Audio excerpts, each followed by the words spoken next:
Speedos. Speedo growl in particular. Speedo growl, squeal, grind. It's a horrible noise when you hear it, and it's unmistakable. Because the first thing you'll hear it probably out on the open road. You'll hear it first, and then you wonder what it is, and then you back off. And the slower you get, the more pronounced the sound gets, until you physically stop the bike, and that's when the growl will stop. The first thing you want to do is take the Speedo cable off your machine. Just pull it out, put the end back on, give it a wipe over with a rag because it's going to be greasy. Stick it in your pocket or put it somewhere and take it home. You won't have a Speedo while you're riding, but you'll still have a Speedo when you get home. If you don't take your cable out, you'll chew all the little gears that are in your Speedo, and then you will be up for a new Speedo. So as soon as you hear that noise, pull up, take your inner out, and head home. Well, you don't have to head home. When you get home, you'll be able to fix it. So what's happening? This is the inside of a Speedo. So there's a centre drive. Your Speedo locks into your little centre drive, and it turns. So that's the inside of it working there, and it turns that little worm drive there. Now, there's some conjecture as to what the actual noise is.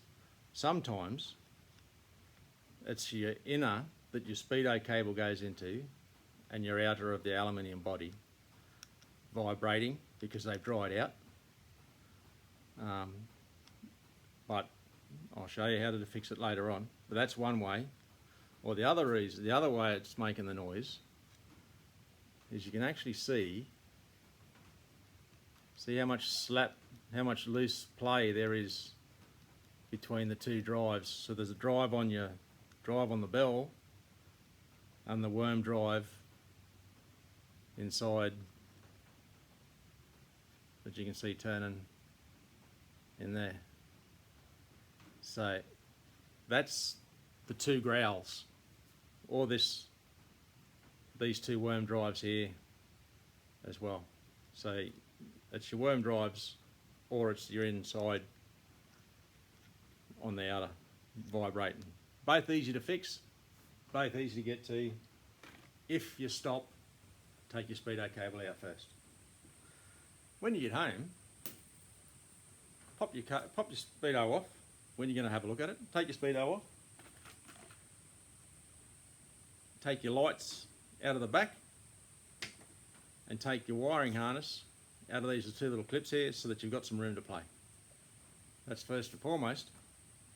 And then Yamaha have obviously seen this as a place to need work, have put a piece of black tape over your inspection hole.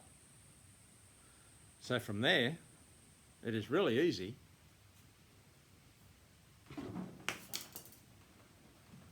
get a small screwdriver, some moly or grease or whatever your machine, you use whatever you want. But you can actually put a bit of grease on the end of the screwdriver and grease. You can see it plain as day. It's standing right there. You're not going to see that on the video.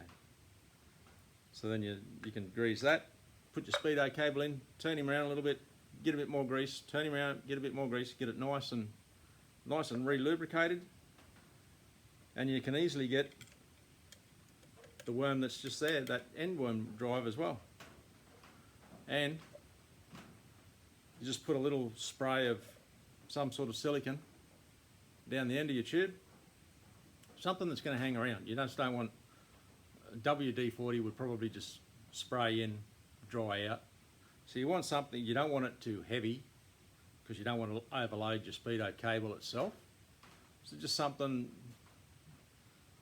with silicone spray like a PTFE,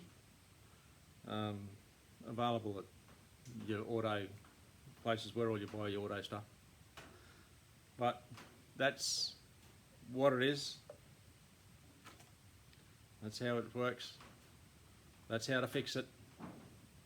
Do all of that and you won't be up for any more money than a couple of tiny little blobs of grease. And 20 minutes of your time, I suppose. Alright. It's an easy fix. Just remember to pull your Speedo cable out. Alright, have a look at it.